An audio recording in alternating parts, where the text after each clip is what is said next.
Welcome to today's Practice Advantage Pearl. Today we'd like to invite residents and fellows moving into their first job to join us for some important information. As we know, there are three main reasons why 1 in 4 of you may end up, or more, 1 in 4 or more of you may be moving on to another employment opportunity within that first 18 to 24 months.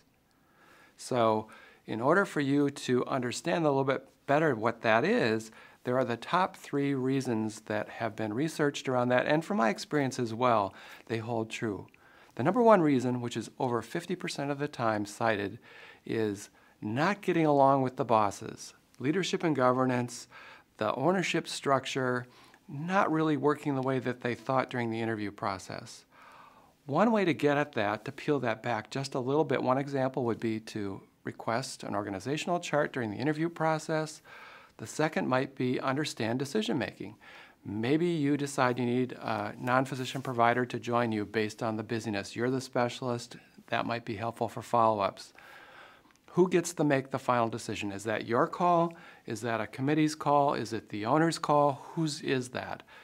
One way to get at that. Number 2 reason, which is at about 42% of the time cited, is family support.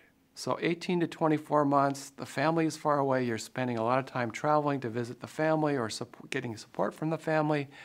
You want to think hard about that propinquity factor. The number 3 reason is compensation. Oh yes, the almighty dollar.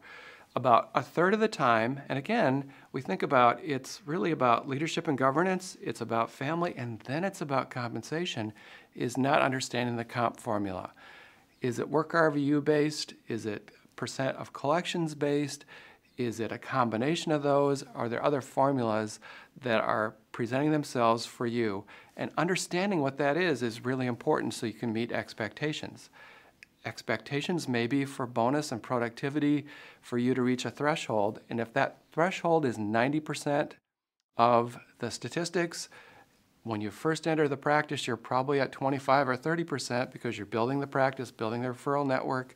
It's going to take some time to get there, so expecting to meet or exceed that in year 1 or year 2 may not happen. So again, 1 in 4 or more within the first 18 to 24 months of their first job will be looking around for another opportunity. Hopefully it's not you. Thank you for joining us for today's Practice Advantage Pearl.